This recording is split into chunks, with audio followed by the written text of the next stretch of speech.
Ito mga idol, meron pala tayo ditong XRM 125 na FI. Bala ang issue niya, naglo-lose compression na siya. At ito, sinilip ko, medyo makarbon na rin siya. Pero ang gusto ng may-ari, linisan na rin tong pinaka cylinder head niya. Tapos mag-aasa tayo ng valvula.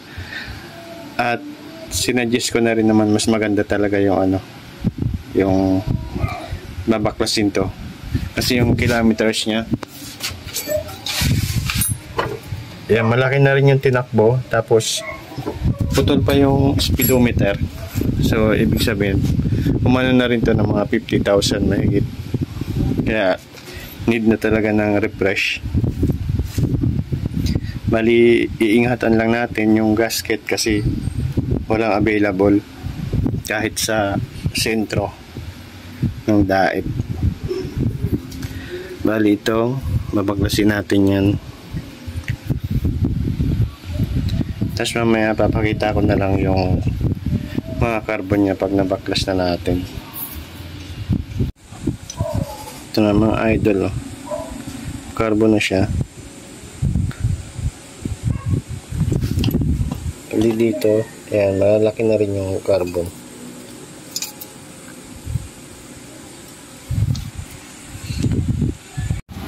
Ito na ibang mga pyesa mga idol, nilinis na natin yan. Sinalang natin yan dito sa ultrasonic machine natin. Maliit lang. Pero ayan, natatanggal na. Ito mga idol, yung loob ng head, yan, malinis na siya. Natanggal na yung mga ibang oil stain. Pero yung iba, yan, hindi na natin masyadong naanat. Medyo mahaba-haba pa kasing yun yan. At yan na, i-valve lapping na rin natin siya. Itong labas, di na natin masyadong nilinis kasi magdudumi rin naman yan. Labas lang naman yan. Ang mahalaga yung loob. Tapos ito na yung valvula. Yan.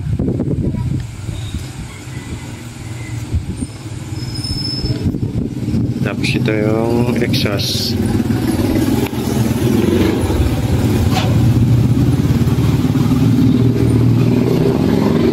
At i-assemble na lang natin para maayos na. At dito pala sa rocker arm, dito hindi siya pwede magkabaliktaran. Itong isa, itong may parang naka dito sa to, sa exhaust, ito yung nakatapat sa may decompression release. Ito yung tumutukod dyan. Tapos ito naman sa intake. Tapos may stick bearing sa loob.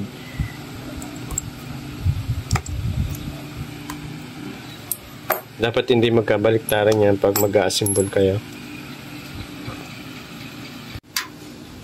Tapos dito mga idol, binaklas natin to kasi nagdadragging din siya pag nag-first gear ka. Maabante na. At yan nga, nakadikit ka agad yung pinaka-lining niya, yung primary clutch lining. Kaya maano siya. Ayan, babaklasin natin yan. Ito sero, puno ng napudpud na lining. Yan. Puro yan. Yan. Tigas na.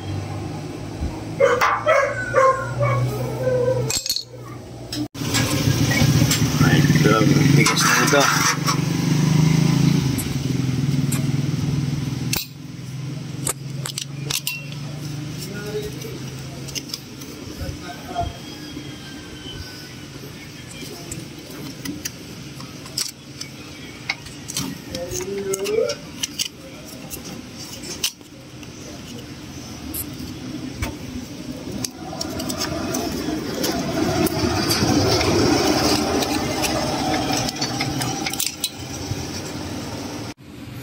Ito na mga idol, yan. Naputol na yung spring tapos bakal sa bakal na.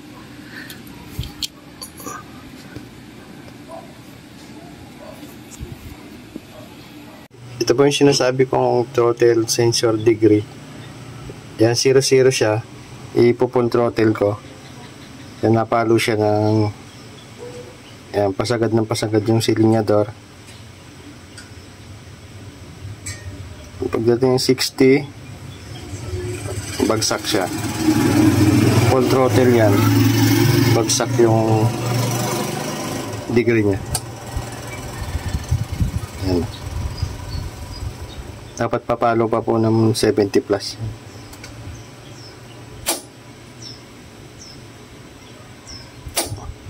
Ito na po yung bagong sensor na nakakabit.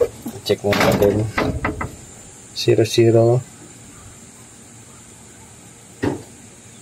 and 77.5 degree. Naka full throttle. Hindi siya nagda-drop.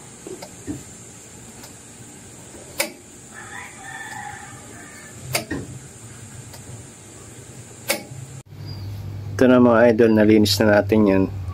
At waiting na lang tayo dito sa bagong primary clutch. Maganda talaga pag nalilinis yung aluminum. Mukhang bago. Ito na mga idol yung bago.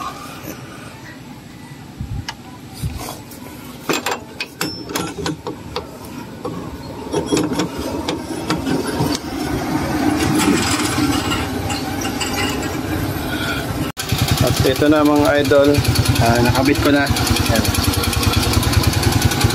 Bali maingay yung makina gawa nung piston slap. Yan. Motor na yan.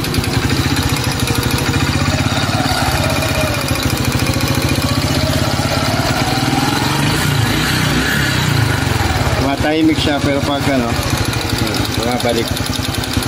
Palitan ng block yan.